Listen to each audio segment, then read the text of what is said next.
തോരാത്ത മഴ തീർത്ത ദുരിത കാഴ്ചകളുമായി ഞാൻ ഇന്ന് നിങ്ങളുടെ മുന്നിലെത്തുന്നു.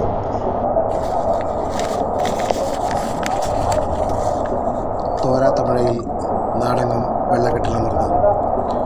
പശ്ചിമ കൊച്ചിയിലെ Waterland road, Pullardesam road, Athira lane എന്നീ ഭാഗങ്ങളിലെ വീടുകളിൽ 2 അടിയിൽ കൂടുതൽ വെള്ളം കയറി. പലരും വീടുപേക്ഷിച്ചു സുരക്ഷിത താവളം തേടിപ്പോയി. പള്ളിച്ചാൽ നിറഞ്ഞു കവിഞ്ഞു. കോളനിയിലുള്ള വീടുകളിൽ മുട്ടോളം വെള്ളം കയറി. അലമാരയിൽ ഭദ്രമായി സൂക്ഷിച്ചിരുന്ന വസ്ത്രങ്ങൾ, സർട്ടിഫിക്കറ്റുകൾ, മറ്റ് രേഖകൾ എന്നിവ നനഞ്ഞു ഉപയോഗശൂന്യമായി. സർട്ടിഫിക്കറ്റുകൾ കട്ടിലിൽ നിരത്തിയിട്ട് ഉണക്കാൻ ശ്രമിക്കുന്ന കാഴ്ച വളരെ ദയനീയമായിരുന്നു. അടുക്കളയിൽ ഭക്ഷണം പോലും പാചകം ചെയ്യാൻ നിവൃത്തിയില്ലാതെ പല കുടുംബങ്ങളും പട്ടിണിയിലായി. കോളനി നിവാസികളായ അമ്പി, ശശി തുടങ്ങിയവരുടെ വീടുകൾ മലിനജലം കയറി അപകടാവസ്ഥയിലാണ്. ശശി ഒരു കിടപ്പ് രോഗിയാണ്.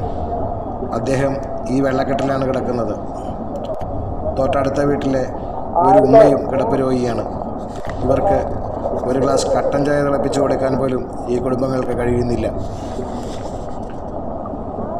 കോളനിയും പരിസര പ്രദേശങ്ങളും മഴക്കാലത്ത് തീരാദുരിതത്തിലാണ്. പള്ളിച്ചാൽ വൃത്തിയാക്കാത്തതാണ് വെള്ളക്കെട്ടിന് കാരണമെന്ന് നാട്ടുകാർ പരാതിപ്പെടുന്നു. ജനങ്ങൾ ഇന്ന് രാവിലെ പള്ളിച്ചാൽ റോഡ് ബ്ലോക്ക് ചെയ്തു പ്രതിഷേധിച്ചു. തോരാമഴ തീർത്ത ദുരിതക്കാഴ്ചകൾ ഈ വീഡിയോയിലൂടെ നിങ്ങളുടെ മുന്നിലെത്തിക്കുന്നു. കുറേയേറെ ദുരിതമനുഭവിക്കുന്ന ജനങ്ങൾക്ക് നീതി ലഭിക്കുന്നതിന് വേണ്ടിയാണ് ഇത് ദൃശ്യ ശ്രവ്യ മാധ്യമത്തിലൂടെ ജനത്തിരമ്പൻ ചാനൽ പുറത്താക്കുന്നത്.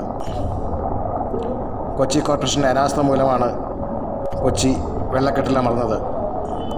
അശാസ്ത്രീയമായ കാണ നിർമ്മാണം, കായൽ നികത്തിയുള്ള നഗര സൗന്ദര്യവൽക്കരണം എന്നിവ കൊച്ചിയിലെ ജനങ്ങൾക്ക് സുഗമമായ ജീവിതത്തിന് വിഘാതം സൃഷ്ടിക്കുന്നു.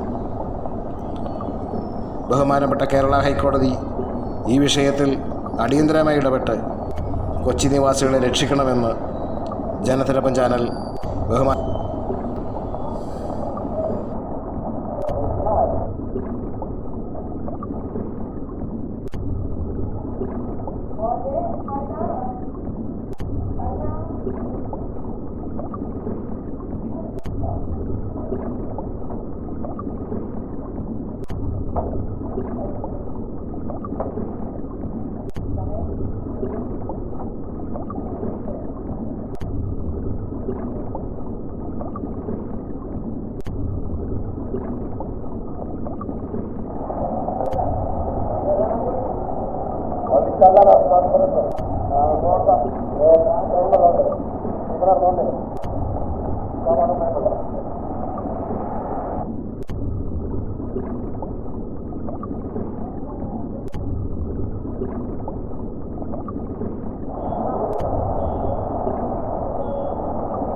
Gracias.